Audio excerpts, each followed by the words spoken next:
آج سورہ نور اور سورہ مومنون یعنی پہلے سورہ مومنون اور پھر سورہ نور کی مکمل تلاوت آپ نے سماعت کی ہے، پھر اخیر میں سورۃ الفرقان کا کچھ حصہ۔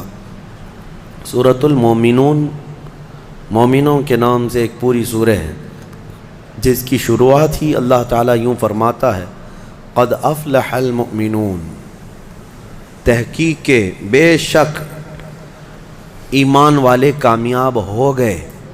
اللہ فرما رہا ہے ایمان والے مومنون کامیاب ہیں۔ یہ پاسٹ کا صیغہ یہاں پر استعمال کیا گیا، ماضی کا صیغہ۔ قد افلح المؤمنون، مومنین کامیاب ہو چکے، ہوں گے نہیں، ہو چکے۔ اصل مسئلہ یہ ہے کہ ایمان جسے مل گیا وہ سب سے بڑی کامیابی ملی، اسی لیے کہ اسی پر نجات ہے اور اسی پر جنت بھی ہے۔ لیکن اللہ تعالیٰ نے پھر آگے بیان فرمایا کون سے مومنین کامیاب ہیں۔ صرف مومنین کامیاب ہیں تو لوگ ہم سے یہ سوال کرنے لگ جاتے ہیں کامیابی کا کیا مطلب ہے؟ آج تو ہم در در کی ٹھوکریں کھا رہے ہیں، ہمارے پاس تو کچھ نہیں ہے۔ لیکن اللہ تعالیٰ نے اس کے آگے مومنین کی صفات بیان فرمائی، کون سے مومنین کامیاب ہیں؟ الذین هم فی صلاتہم خاشعون، وہ مومن کامیاب ہیں جو اپنی نمازوں میں گڑ گڑاتے ہیں، اللہ کو یاد کرتے ہیں، یعنی خشوع کے ساتھ، دل کے حضوری کے ساتھ جو نماز پڑھتے ہیں۔ پہلی بات تو نماز ہی نہیں پڑھتے، دل کی حضوری بات کی بات ہے۔ جن مومنین کی کامیابی کے متعلق اللہ تعالیٰ نے فرمایا ہے وہ دل کی حضوری کے ساتھ نماز ادا کرنے والے ہیں، نمازوں میں گڑ گڑانے والے ہیں۔ والذین هم عن اللغو معرضون، اور وہ مومنین کامیاب ہیں جو فحش چیزوں سے محفوظ رہتے ہیں، فحش بدکاریوں سے، نہ وہ بری بات بولتے ہیں نہ برے کام کرتے ہیں، ان کی کامیابی کی اللہ ضمانت دے رہا ہے۔ اور جو چوری میں، ڈکیتی میں، زنا میں ملوث ہیں، ان کا کیا اس سے تعلق ہے کامیابی سے؟ والذین هم للزکاۃ فاعلون، اور جو زکوٰۃ مکمل طور پر دیتے ہیں وہ مومنین کامیاب ہیں۔ 5ویں نمبر پہ والذین هم لفروجہم حافظون، اور وہ مومنین کامیاب ہیں جو اپنی شرمگاہوں کی حفاظت کرتے ہیں۔ اللہ تبارک و تعالیٰ نے یہاں پر جن مومنین کی کیٹیگری بیان کی ہے اس میں اگر ہم فٹ بیٹھتے ہیں تو پھر سوال بھی کریں آپ کہ ہماری کامیابی کہاں ہے، اور نہیں ہے تو پھر اس کی اصلاح کریں۔ نمازوں میں کہیں کمی ہوگی، یا لغویات میں ہوں گے، یا زکوٰۃ میں کم ہوں گے، یا پھر جو ہے اپنی حفاظت میں کمی ہوگی، کہیں نہ کہیں کوئی کمی ہوگی، ورنہ رب تبارک و تعالیٰ کا وعدہ برحق ہے کہ اللہ تعالیٰ نے جب قرآن میں کوئی چیز فرمایا کہ وہ کامیاب ہے تو کامیاب ہو کے رہے گا۔ اللہ کریم ہمیں ان اعلیٰ صفات والے مومنین میں شامل فرمائے۔ سورۃ المومنون میں اللہ تعالیٰ نے اور بھی دیگر ہمارے لیے احکام بیان فرمائے ہیں۔ اس میں اخیر میں اللہ تبارک و تعالیٰ اس کی آخری جو آیتیں ہیں وہ بڑی ہی ہمارے لیے درس والی ہیں اور ایک جھنجھوڑنے والی آیتیں ہیں۔ اللہ فرماتا ہے افحسبتم انما خلقناکم عبثا وانکم الینا لا ترجعون، کیا تم یہ سوچ کر کے بیٹھے ہو کہ تم کو ہم نے بیکار میں پیدا کیا اور تم ہماری طرف نہیں لوٹائے جاؤ گے؟ یہ اللہ تعالیٰ کا سوال ہے۔ تم یہ سوچ کر کے بیٹھے ہو کہ تم کو ایسی فالتو پیدا کیا گیا، بیکار میں پیدا کیا گیا؟ نہیں، تمہارا ایک بہت بڑا مقصد ہے پیدا کرنے کا۔ اللہ تعالیٰ نے ایک مچھر بھی دنیا میں بغیر کسی مقصد کے نہیں پیدا کیا، ہر ایک کی ایک غرض ہے۔ ہمیں بھی جو پیدا کیا گیا ہماری ایک غرض ہے، وہ کیا ہے؟ اللہ نے خود قرآن میں فرمایا وَمَا خَلَقْتُ الْجِنَّ وَالْإِنسَ إِلَّا لِيَعْبُدُونَ، میں نے جنات اور انسانوں کو صرف اس لیے پیدا کیا کہ وہ میری عبادت کریں۔ اللہ کی عبادت کرنا یہ انسان کی تخلیق کا مقصد ہے، اور جو انسان اپنے اصلی مقصد کو بھول گیا پھر وہ انسانیت سے بھی ہٹ گیا ہے، انسانیت سے بھی ہٹ گیا ہے۔ ایک عجیب و غریب بات ہے، جس نے پیدا کیا تمہیں اس کو انسان نہیں پہچان پا رہا آج، اور اسی کی عبادت نہ کر پا رہا ہو، تو پھر اب کس کا ہو سکتا ہے؟ یہ کس کا ہو سکتا ہے؟ اسی لیے شیخ سعدی رحمۃ اللہ تعالیٰ علیہ سے منسوب ایک بات ہے، آپ نے فرمایا جو نمازیں نہیں پڑھتا، جو اللہ کی عبادت نہیں کرتا، اس کو قرضہ بھی مت دو، قرض بھی مت دو۔ کہا کیوں؟ قرض سے اس کا کیا تعلق؟ کہا جو اللہ کا قرض نہیں ادا کر رہا وہ تمہارا کیا ادا کرے گا؟ قرض نہیں بلکہ اللہ کا فرض ہے، جو اللہ کا فرض نہیں ادا کر پا رہا ہو جبکہ وہ اس کا خالق ہے، تمہارے سے کیا تعلق ہے؟ انسانوں کا زیادہ سے زیادہ چند دنوں تک دوستی ہو سکتی ہے، یا رشتے بھی ہیں تو سانس تک، اس کے بعد کہاں تعلق ہے تمہارے؟ قیامت کے دن تو ماں بیٹے کو نہیں پہچانتی، بیٹا باپ کو نہیں پہچانتا، لیکن بندے اور خالق کا رشتہ تو ہمیشہ سے ہے اور ہمیشہ رہنے والا ہے۔ تم جب نہیں پیدا ہوئے تھے تب بھی تمہارا خالق اللہ ہی ہے، یعنی تمہیں نطفے سے لے کر کے یہاں تک لایا، یہاں بھی تمہارا خالق وہی ہے۔ قیامت کے دن جب وہ تمہیں دوبارہ اٹھائے گا تب بھی وہ تمہارا خالق ہے۔ خالق کا بندے سے رشتہ کبھی ختم نہیں ہوا، تو جو بندہ اپنے خالق کے ساتھ مکمل نہیں ہو سکا تو پھر وہ دوسرے کے ساتھ کیسے ہو سکتا ہے؟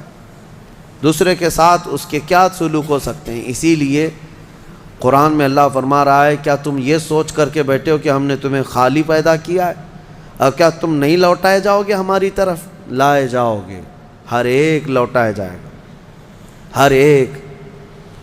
ابھی چند دنوں پہلے کی ایک بات ہے، ایک چھوٹا سا رسالہ، ایک لٹریچر جو گوتم بدھ کی عبادت کرتے ہیں ان لوگوں کی طرف سے تھا کہ دنیا کا ایک بہت اعلیٰ ذہن کا انسان تھا، اس نے بہترین تعلیمات دی تھی، تو اس پر کسی نے، ایک مسلمان نے نقطہ لگایا تھا اور ان سے بحث ہو رہی تھی، جو بدھسٹ ہیں وہ یہی کہہ رہے تھے کہ آپ بدھا کی جو عبادت کرتے ہیں کیوں کرتے ہیں؟ کہا کہ وہ مہان آدمی ہے، مہان انسان ہے، مہان آدمی تھا، بڑے اچھے اخلاق تھے، بڑی اچھی تعلیمات دنیا کو دی۔ تو پھر پوچھنے والے نے پوچھا کہ وہ کہاں ہیں؟ کہا وہ تو چلے گئے۔ کب؟ کہا برسوں ہو گئے، 2500 سال پہلے تو انتقال ہو گیا، مر گئے۔ کہا آئے تھے اور چلے گئے۔ تو پوچھنے والے نے پوچھا تو یہ تو بڑے کمال کی بات نہیں، پھر ان کو لایا کون تھا اور واپس دنیا سے لے کے کون گیا؟ اگر وہ سب سے مہان ہے تو آج ہوتا اور ہم بھی اس کے پیچھے چلتے۔ کہا کہ اب وہ پیدا ہوا اور پھر دنیا سے چلا گیا، ہم یہ پوچھ رہے ہیں کون ان کو دنیا میں لایا تھا اور کون دنیا سے لے کے گیا؟ وہ بیچارہ خاموش ہو گیا۔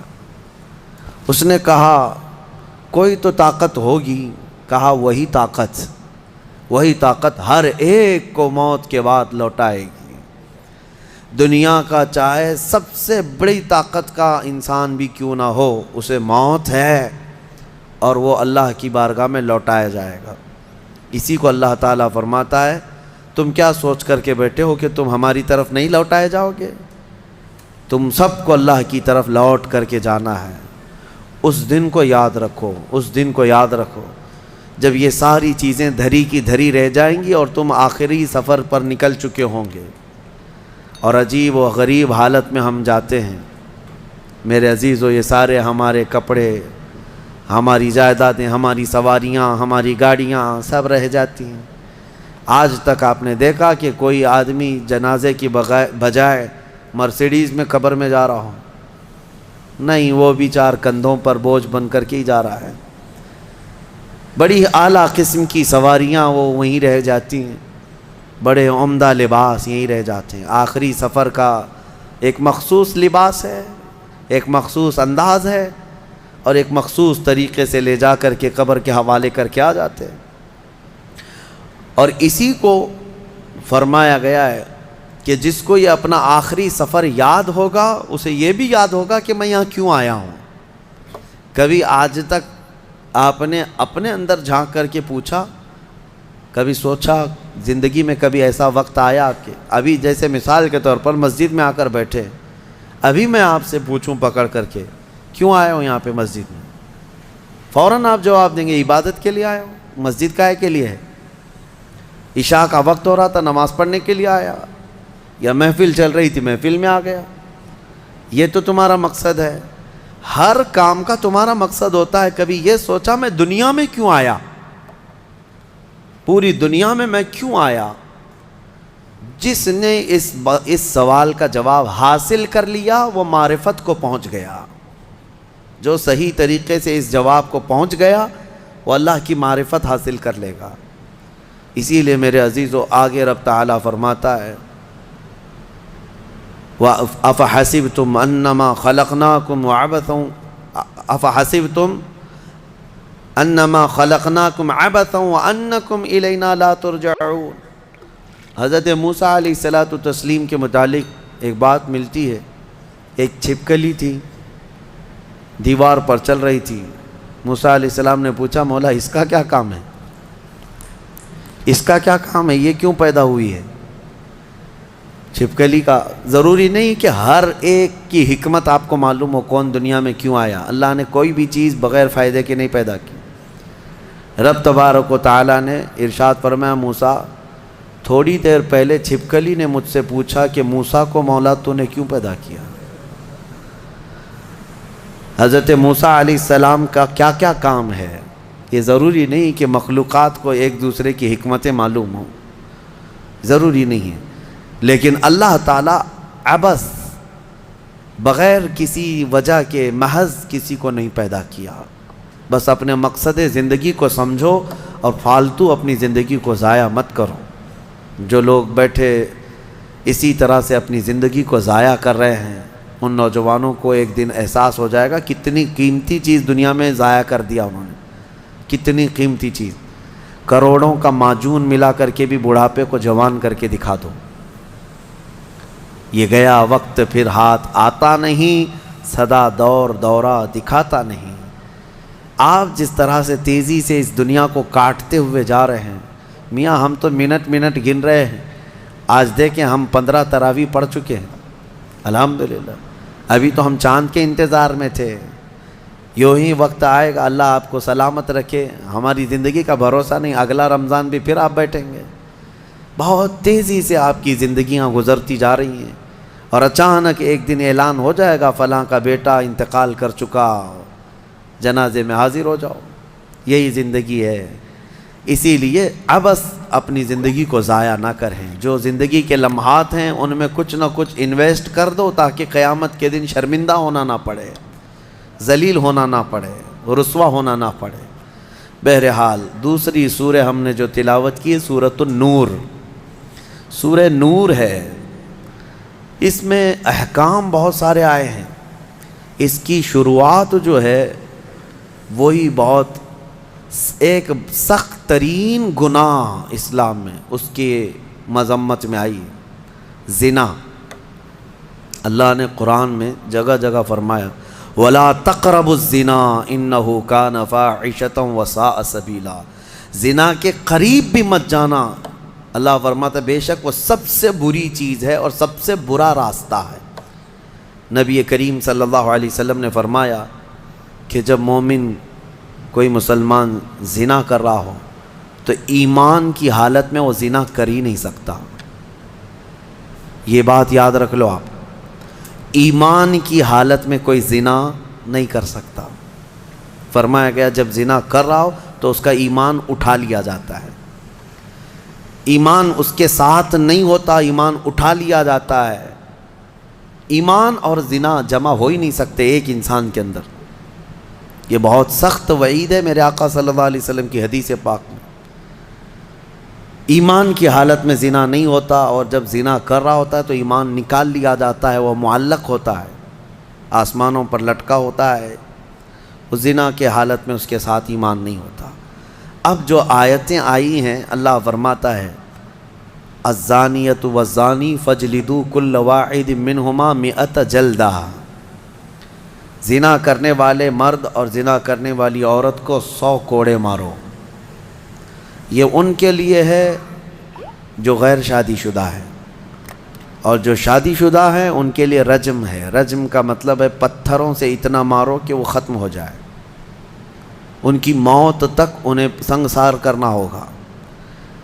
یہ اتنی ہیبت ناک سزا ہے دنیا میں کہ دیکھو تو رونگٹے کانپ جائیں آپ کے، لیکن لوگوں کو ایسا لگتا ہے کہ ایسی اتنی بڑی سخت سزا کیوں ہے؟ میرے عزیزو، یہ ایک ناسور ہے، ایک کینسر ہے معاشرے کا، ایک کینسر ہے۔ جب کیمو کرتا ہے ڈاکٹر تو بہت سخت تکلیف ہوتی ہے۔ کیمو تھراپی آسان نہیں ہے، پورے جسم کے بال جل جاتے ہیں، خون میں پتہ نہیں کیا سے کیا ہو جاتا ہے۔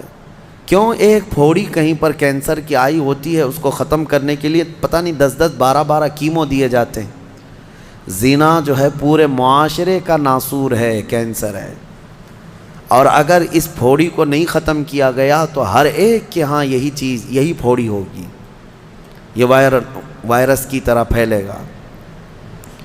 اور اسلام نے یہ سب سے بڑی سزا رکھی ہے زنا میں، سب سے بڑی سزا ہے۔ آج دنیا یہ مطالبہ کر رہی ہے کہ ریپسٹ کو اسلامی سزا دی جائے۔ کیوں؟ ان کی بیٹیوں کا جب ریپ ہو جائے تو وہ چلاتے ہیں۔ اسلام وہ ہے جو ہر ایک کی بیٹی کو بیٹی کا ہی درجہ دیتا ہے، ایک عظیم خاتون کا ہی درجہ دیتا ہے۔ زنا چاہے بالجبر ہو بالرضا ہو، دونوں زنا ہے، یعنی زور زبردستی کیا ہوا زنا ہی ہے، خوشی سے کیا ہوا اور بڑا گناہ ہے، اور بڑا گناہ ہے، اس میں اور زیادہ ہلاکت ہے۔ اس کے متعلق حدیث پاک میں ہے زانی کے لیے 15 عذابات ہیں، 15 عذاب ہیں۔ 5 دنیا میں دیے جائیں گے، 5 قبر میں دیے جائیں گے، اور 5 قیامت کے دن دیے جائیں گے۔ یہ 15 عذابات وہ جھیلتا رہے گا زانی، 5 دنیا میں، 5 قبر میں، اور 5 قیامت کے دن۔ جو سب سے بڑا عذاب ہے اس کے لیے، میں نے جو سمجھا، یہ 15 کی میں اگر تفصیل بیان کروں تو بہت لمبا ٹائم جائے گا۔ یہ 15 عذابات کیا کیا ہیں؟ دنیا میں جیسے اس کے رزق کی برکت ختم ہوگی، اس کے چہرے کی رونق اٹھا لی جائے گی، اور جو 5 عذابات اس کے دنیا میں ہونے والے ہیں، اس طرح سے 15 عذابات میں جو سب سے بڑا عذاب میں نے جو سمجھا وہ یہ ہے کہ قیامت کے دن رب تعالیٰ اس کی طرف نظر بھی نہیں فرمائے گا۔ یہ سب سے بڑا عذاب نہیں ہے تو اور کیا ہے؟ اور نبی پاک صلی اللہ تعالیٰ علیہ وسلم کی بہت ساری حدیثیں ہیں کہ اللہ تعالیٰ اس کو نہ عرش کا سایہ عطا فرمائے گا اور نہ اس کی طرف نظر فرمائے گا، بلکہ یہ فرمایا کہ جنت 500 سال کی مسافت سے اس کی خوشبو آ رہی ہوگی، لیکن زانی وہ خوشبو بھی نہیں سونگھ سکے گا۔ بڑی سخت سزا ہے۔ اور میرے عزیزو، اس سورے میں اللہ تعالیٰ نے کئی مرتبہ یہ زانیوں کا ذکر فرمایا، الزانیۃ والزانی فجلدوا کل واحد منہما 100 جلدہ، 100 کوڑے مارو، ولا تأخذکم بہما رأفۃ فی دین اللہ، اور اللہ کے دین میں کوئی ہمدردی مت لینا، یہ بھی حکم ہے۔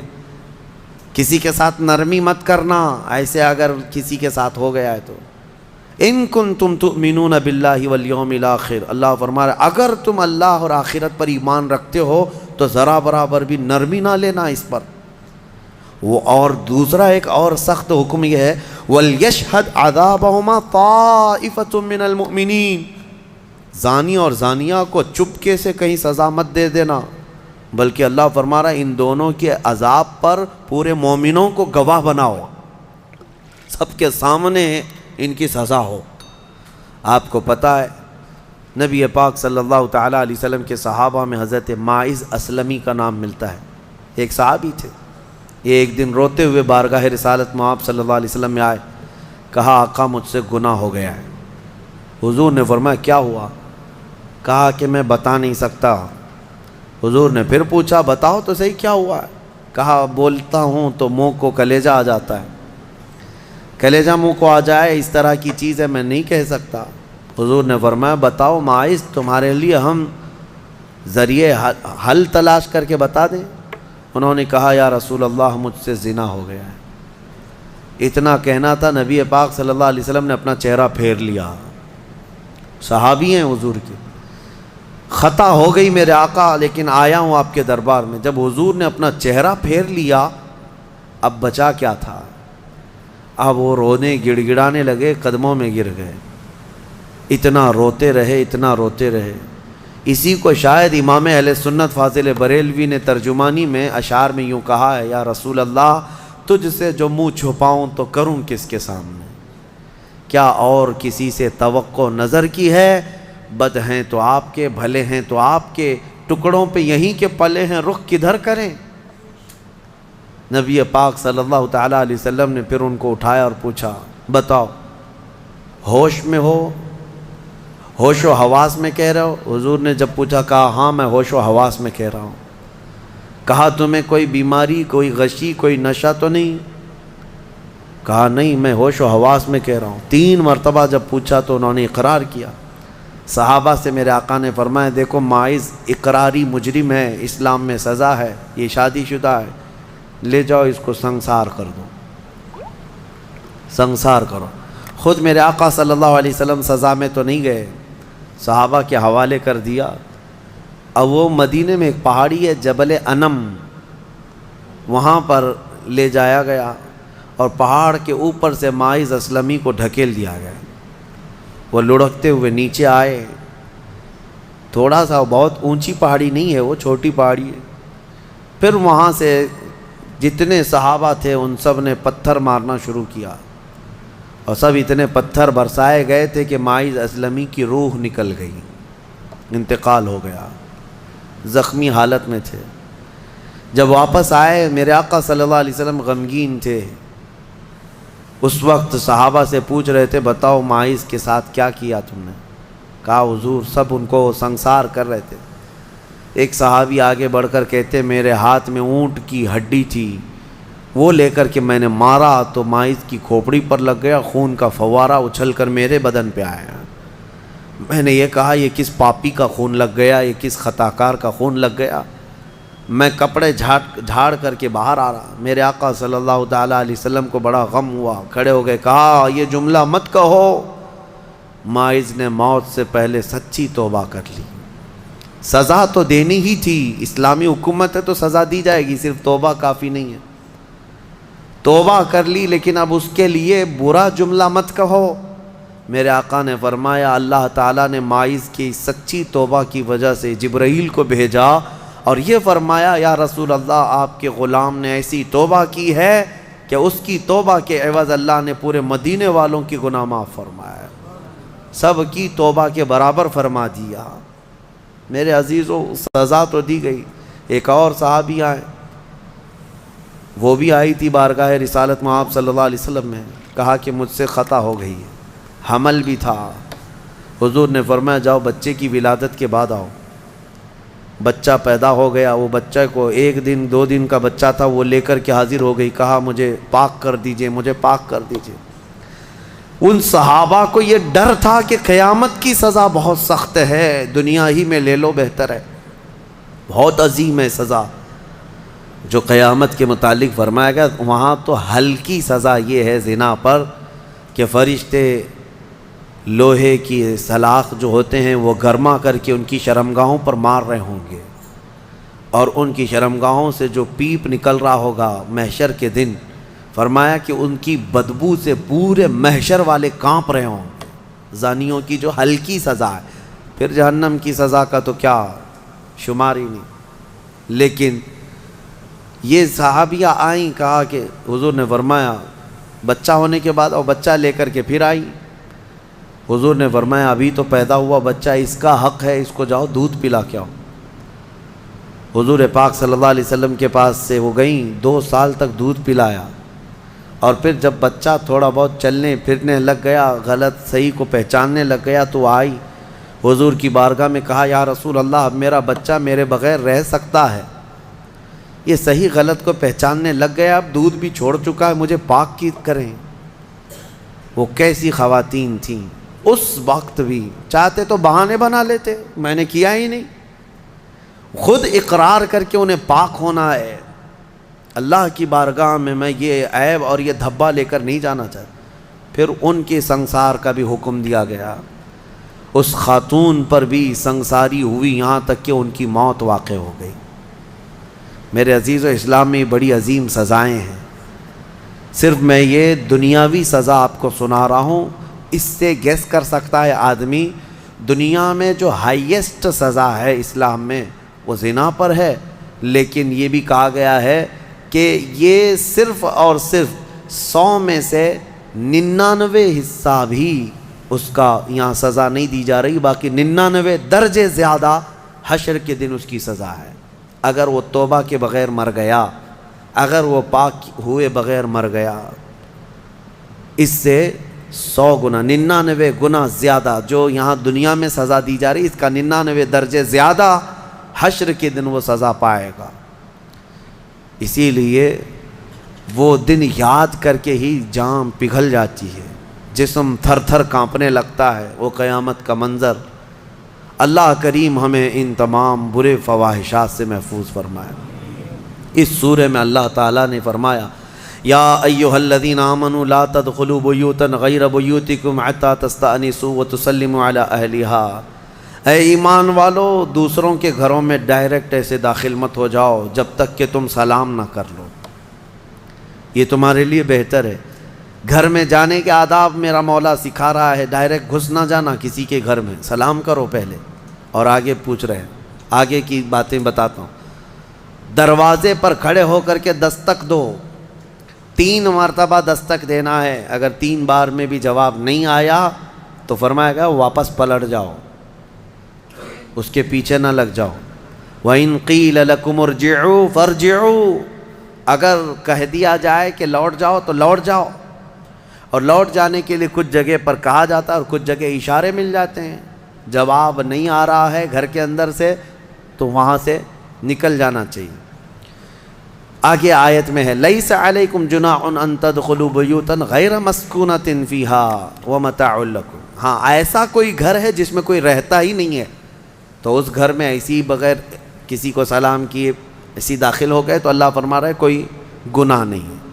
تمہارا سامان رکھا ہوا ہے کسی گھر میں لیکن رہنے والے کوئی نہیں ہے، یہاں پر یہ احکام متفرع ہوتے ہیں۔ تمہارا ہی گھر ہے، تم نے کسی کو کرائے سے دے رکھا ہے، تب بھی تمہیں اس گھر میں جانے کی اجازت نہیں جب تک کہ کرایہ دار رہ رہے ہیں۔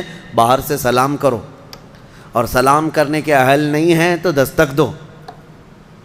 ضروری نہیں ہے کہ صرف سلام کے ذریعے ہی سے لوگوں کو پہچانا جائے، سلام کے اگر اہل نہیں ہیں وہ لوگ جو رہ رہے ہیں تو دستک دو، اس لیے کہ کون کس حالت میں بیٹھا ہوا ہے یا بیٹھی ہوئے تمہیں اندازہ نہیں۔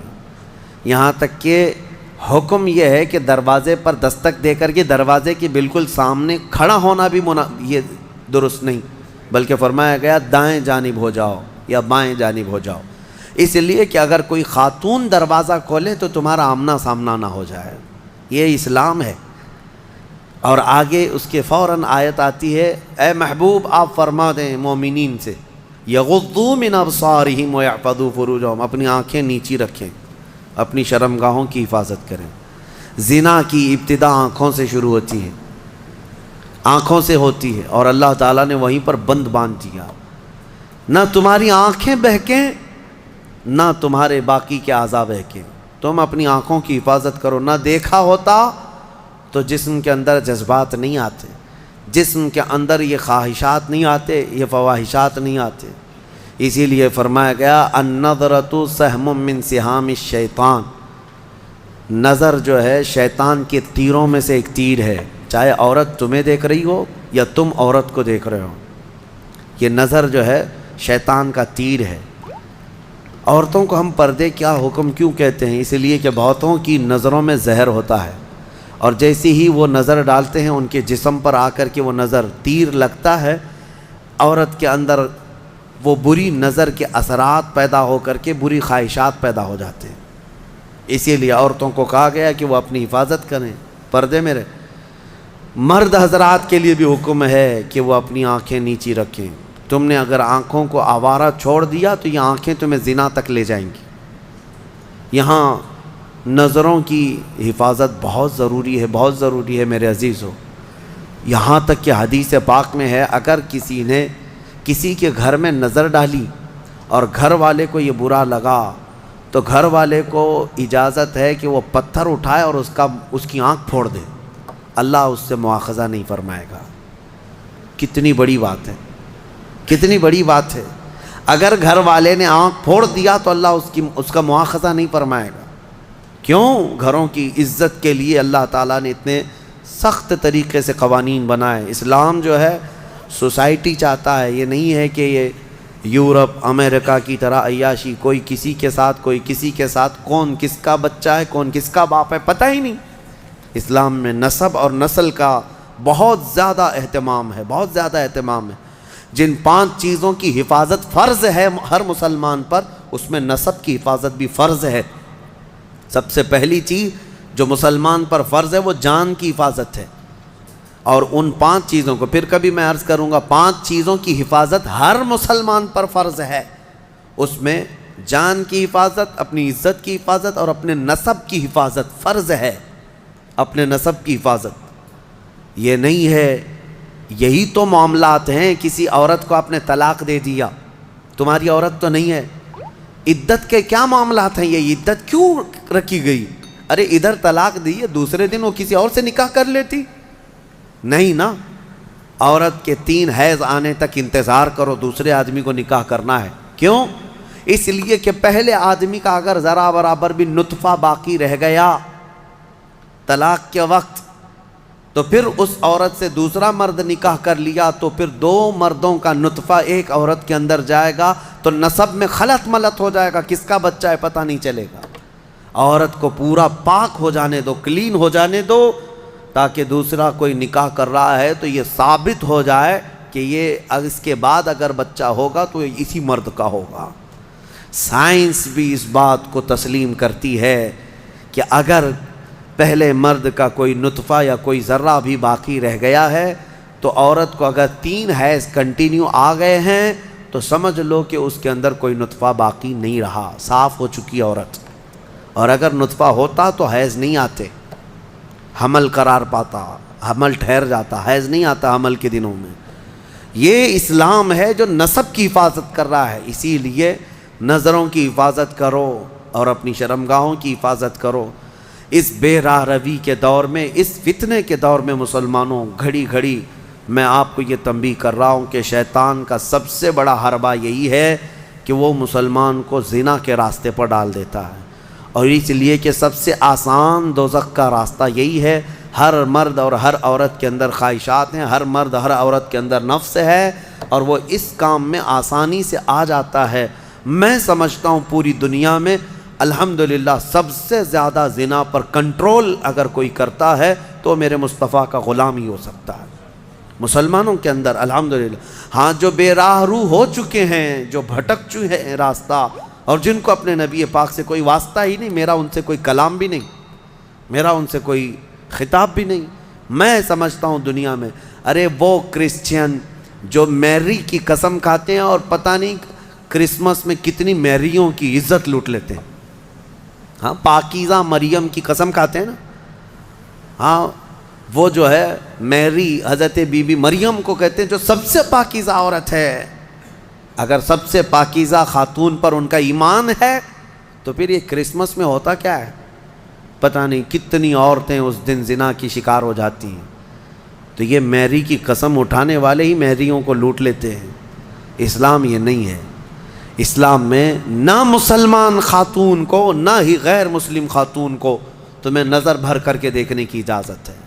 ہاں، اگر کوئی بھٹک گیا ہے تو اسلامی حکم پر نہیں چل رہا ہے، لیکن اگر اسلام پر چل رہا ہے تو میں دعوے کے ساتھ کہہ سکتا ہوں، دعوے کے ساتھ، پوری دنیا میں اس مرض پر سب سے بہترین کنٹرولنگ کا راستہ کسی کا ہے تو وہ محمد رسول اللہ کا ہے، میرے آقا صلی اللہ علیہ وسلم۔ میرے عزیزو، اس سے بچنے کے لیے ہی تو میرے آقا نے فرمایا کہ شادی کر لو، نکاح کر لو، نکاح کو آسان بناؤ تاکہ زنا کرنا مشکل ہو جائے۔ اور میں نے اس سے قبل بھی کہا تھا کہ جوان ہو جائے کوئی لڑکی تو اسے جلد سے جلد نکاح کر کے دے دو، اور اگر کوئی جوان لڑکا ہے خواہش ہے نکاح کی تو اس کے لیے زیادہ دیر انتظار نہ کرو۔ اگر گناہ میں پڑنے کا اندیشہ ہے، نکاح کیا ہے؟ سنت ہے نا میرے مصطفیٰ کی، النکاح من سنتی، حدیث پڑھ سنتے ہوں گے آپ خطبہ نکاح میں بھی، حضور نے فرمایا نکاح میری سنت ہے، یہی سنا نا آپ نے، لیکن شریعت کا حکم یہ ہے کہ وہ مرد جس کو گناہوں میں پڑنے کا اندیشہ ہے اس کے لیے نکاح سنت نہیں، نکاح فرض ہے۔ اب جتنی تاخیر کرے گا اتنا اس پر گناہ بڑھتا جائے گا۔ اس لیے فضول اور بے حیائی کے کاموں میں پڑنے سے تو بہتر ہے کہ حلال راستے پر چلا جائے۔ اللہ کریم ہم سب کو کہنے سننے سے زیادہ عمل کی توفیق عطا فرمائے۔ اس سورہ نور میں جو ایک بہت بڑا عظیم واقعہ تھا اس کو میں کہہ نہ پایا۔ سیدہ ام المومنین طیبہ طاہرہ عائشہ صدیقہ رضی اللہ تعالیٰ عنہ میرے آقا کی رفیقہ حیات بلکہ وہ محبوبہ رسول تھیں، ان پر ایک الزام لگایا تھا منافقین نے، اس کا دفاع کیا میرا مولا اور آیت نازل فرمایا شان عائشہ میں، صدیقہ طاہرہ کی شان میں آیت نازل ہوئی۔ ہوا یہ تھا کہ ایک جنگ سے حضور واپس آ رہے تھے، جنگ غزوہ بنو مصطلق، وہاں سے واپسی میں حضرت عائشہ بھی اس سفر میں حضور کے ساتھ تھیں۔ رات کا وقت تھا، ایک جگہ قافلہ رک گیا تو قافلہ جب رکتا تھا تو اونٹ کے اوپر جو کجاوا ایک جو ہے حجرے کی طرح بنا دیا جاتا، جھونپڑی بنا دی جاتی تھی جو ام المومنین کے لیے ہوتی تھی، حضور کی ازواج مطہرات پردے میں جاتی تھیں، وہ اٹھا کر کے زمین پر رکھ دیا۔ حضرت عائشہ کی عمر بھی چھوٹی تھی، کم عمر کی تھی، تو وہ بڑی ہلکی بھی تھیں، جو صحابہ اٹھاتے تھے اٹھا کر کے رکھ دیتے تھے۔ رات کا وقت تھا اور وہ وہاں پر سو گئیں، کجاوے سے باہر نکل کر کے سوئیں۔ پھر ہوا یہ کہ قافلہ چل پڑا، حضرت عائشہ صدیقہ وہیں رہ گئیں۔ وہ کجاوا اٹھا کر کے جو صحابہ تھے انہوں نے اونٹ پر رکھ دیا اور یہ سوچا کہ اس میں ام المومنین ہیں، سو رہی ہوں گی، اٹھا کر کے اونٹ پر رکھ دیا، باندھ دیا اور اونٹ چل پڑا، جبکہ ام المومنین کہیں اور سوئی ہوئی تھی۔ یہ رہ گئی بات۔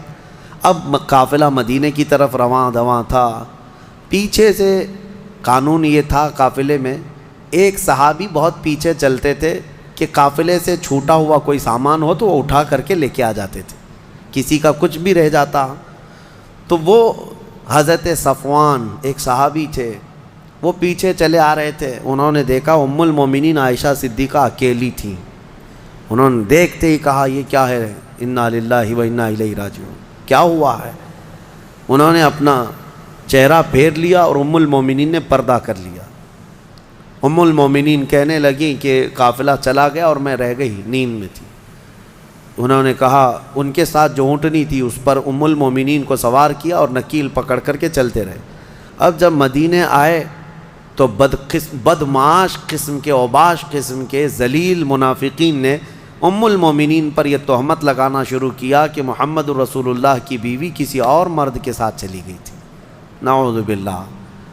حضرت عائشہ ان کے ساتھ چلی گئی تھی، قافلے سے الگ آئی ہیں، یہ بہت بھدا الزام۔ اسی کے متعلق قرآن میں آج ہم نے جو سورہ نور پڑھا ہے نا، اس میں ایک آیت ہے والذین یرمون المحصنات ثم لم یأتوا باربعۃ شہداء فاجلدوہم 80 جلدہ۔ اللہ فرماتا ہے جو مومنہ عورتوں پر الزام لگاتے ہیں، تہمت لگاتے ہیں، اور اگر 4 گواہ نہیں لا پائیں گے تو حکم شرع یہ ہے کہ 80 کوڑے مارو ایسے آدمی کو جو تہمت لگایا۔ اور پھر فرمایا کہ زندگی بھر پھر کبھی اس کی گواہی قبول نہیں کی جائے گی، وہ مردود الشہادہ ہے، اس کی کوئی گواہی نہیں قبول کی جائے گی جو تہمت لگاتا ہے۔ اب سنو، جب عائشہ صدیقہ رضی اللہ تعالیٰ عنہ مدینے آ گئیں تو یہ باتیں پھیلنے لگ گئیں اور بہت پھیل گئیں۔ نبی پاک صلی اللہ علیہ وسلم کو بتایا گیا کہ ایسی ایسی باتیں آپ کی زوجہ کے متعلق ہیں۔ حضور پاک صلی اللہ علیہ وسلم حضرت عائشہ کے پاس آئے، پوچھے عائشہ یہ کیا میں سن رہا ہوں؟ حضرت عائشہ صدیقہ رضی اللہ تعالیٰ عنہ رونے لگ گئیں، بڑا پیار کرتے تھے میرے آقا ان سے اور وہ بھی بہت محبت کرتی تھی۔ حضور پاک صلی اللہ علیہ وسلم نے پھر ہوا یہ کہ حضرت عائشہ سے بات کرنا بھی چھوڑ دیا حضور نے، کہ میں اس وقت تک انتظار کروں گا جب اللہ تعالیٰ کا حکم آ جائے۔ اب یہ ام المومنین کے لیے کتنا ڈیفیکلٹ اور کتنا سخت مرحلہ ہوگا کہ کائنات کے آقا و مولا جن کی وہ زوجہ ہیں وہ بات نہیں کر رہے ہیں اور گھر پہ نہیں آ رہی، تو حضرت عائشہ اپنے مائکے چلی گئیں حضرت ابوبکر صدیق کے گھر، تو حضرت ابوبکر صدیق بھی بات نہیں کر رہے ہیں، پتہ نہیں کیا ہوا، لیکن معاملہ کچھ بھی نہیں تھا۔ آج کے منافقین بھی اس واقعے کو اٹھاتے ہیں اور کیا کہتے ہیں رسول اللہ کو علم غیب نہیں تھا، اگر غیب کا علم ہوتا تو اتنے دن تک حضور اپنی بیوی کے متعلق تھوڑی نہ خاموش رہتے۔ اس وقت کے منافق تہمت عائشہ صدیقہ پہ لگا رہے تھے، آج کے منافق جو ہے حضور پاک پر یہ تہمت لگاتے ہیں علم غیب نہیں تھا۔ سنو، میں دونوں مسئلے حل کرتا ہوں، اس کا حل بتاتا ہوں۔ یہ صحابہ کا بڑا امتحان تھا، 1 مہینے تک یہ معاملہ چلتا رہا مدینے میں۔ حضرت عمر فاروق رضی اللہ تعالیٰ عنہ کو حضور نے بلایا، ایک باری باری ہر ایک سے پوچھنے لگے۔ حضرت عمر سے پوچھا تمہارا کیا خیال ہے عائشہ کے بارے میں، یہ جو تہمت لگائی گئی، یہ جو افواہ ہے۔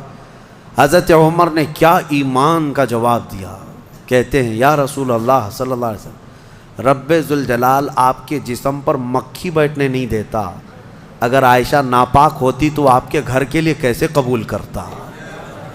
نکاح تو اللہ نے فرمایا آپ کا، اور کوئی ناپاک عورت آپ کی اہل میں آ کیسے سکتی ہے، وہ اہل بیت ہے۔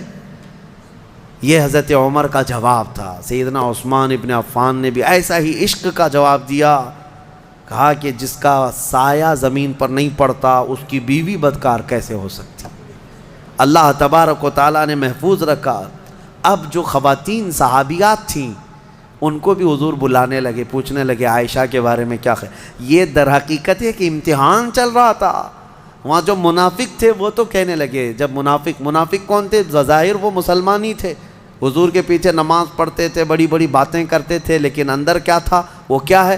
جب حضور ان سے پوچھتے آپ کا کیا خیال ہے، آپ کا کیا خیال، کہتے کیا بتائیں، لوگ تو ایسا کہہ رہے ہیں، پتہ نہیں، ہو سکتا ہے بہک گئی ہوں گی، کچھ ہو گیا ہوگا۔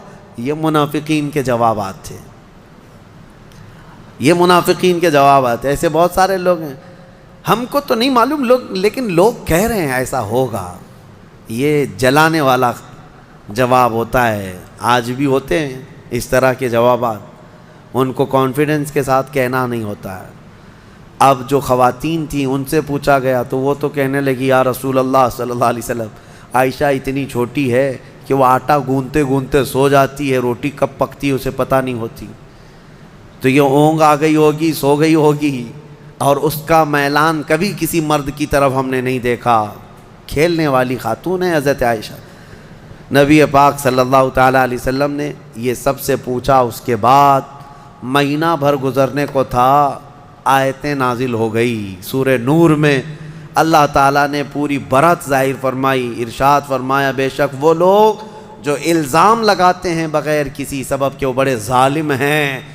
ماں عائشہ صدیقہ کی برات میں جب آیت نازل ہوئی، حضور آئے حضرت عائشہ کے گھر، حضرت ابوبکر صدیق کو بتا دیا تھا کہ آیت عائشہ کی برات میں صفائی میں نازل ہو گئی ہے، تو پھر حضرت ابوبکر بھی دوڑے دوڑے عائشہ صدیقہ کو خبر دینے چلے گئے، اور جب حضرت عائشہ نے یہ خبر سن لی تو اس قدر اس دن خوشیوں سے پھولے نہ سما رہی تھی کہ نبی پاک صلی اللہ تعالیٰ علیہ وسلم جب گئے گھر تو وہ ان کی محبت کا معاملہ تھا۔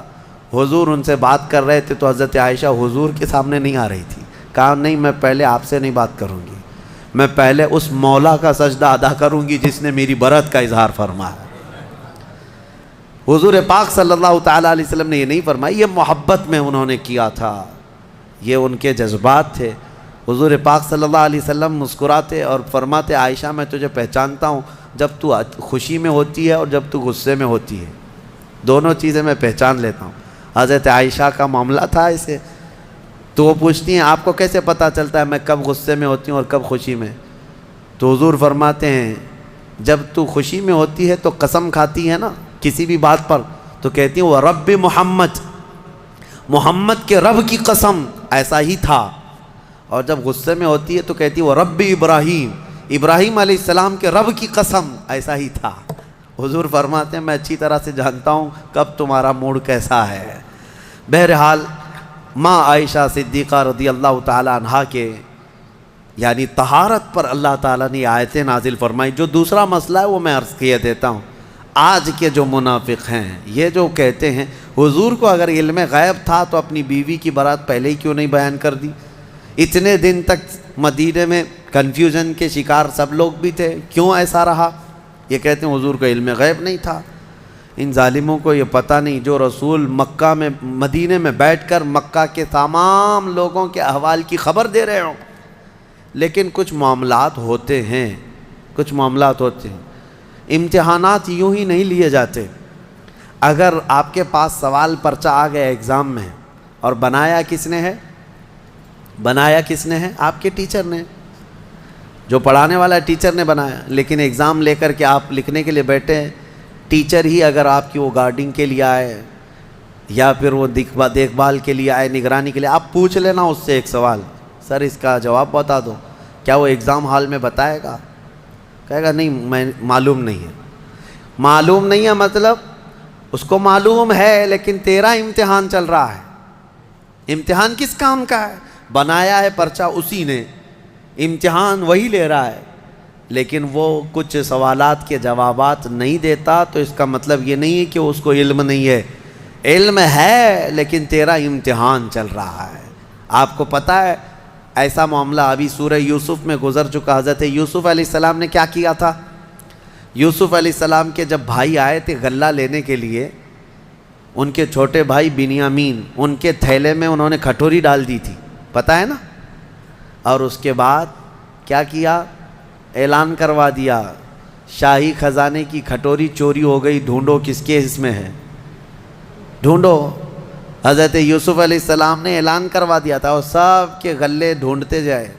وہ 10 بھائیوں کی بھی تلاش کر رہے تھے. قرآن میں یہ بھی ہے فَبَدَأَ بِأَوْعِيَتِهِمْ, ان کے سب تھیلیوں کو ٹٹولا گیا. حضرت یوسف علیہ السلام خود ہی ٹٹول رہے تھے. کس کو؟ 10 بھائیوں کے تھیلوں کو ٹٹول کر کے دیکھ رہے تھے, اس میں ہے اس میں ہے. اور ڈالا کس کے تھیلے میں تھا؟ چھوٹے بھائی کے تھیلے میں ڈالا تھا. یہ 10 کو کیوں ٹٹول رہے تھے؟ کیا یہ بھی تم الزام لگاؤ گے کہ یوسف علیہ السلام کو معلوم نہیں تھا کون سے تھیلے میں؟ معلوم سب تھا. وہاں ایک مصلحت تھی کہ اللہ نے حضرت یوسف کو ایسا کرنے کا حکم دیا تھا. قرآن میں اللہ فرمایا کذالک کدنا لیوسف, ہم نے یوسف کو اس طرح کی ہدایت دی تھی کہ وہ ایسا کریں.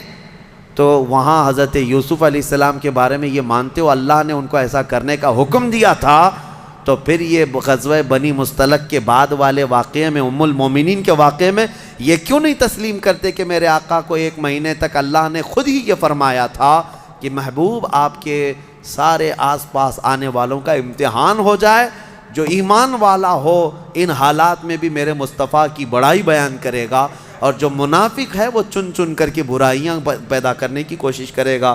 بہرحال ایسے حالات میں ایمان پتہ چل جاتا ہے. اللہ ہمیں ہر مصیبت کے وقت میرے آقا کے قدموں میں گردن نچھاور کرنے کی توفیق عطا فرمائے. ہم جب زندہ رہیں, خوشیوں میں ہوں یا غموں میں ہوں, بس میرے مصطفیٰ کریم کے سچے غلاموں میں مولا ہمارا شمار فرمائے. میں یہی عرض کرتا ہوں, ہر تکلیف ہر ستم گوارا ہے, یا رسول اللہ بس تم کہہ دو کہ تو ہمارا ہے.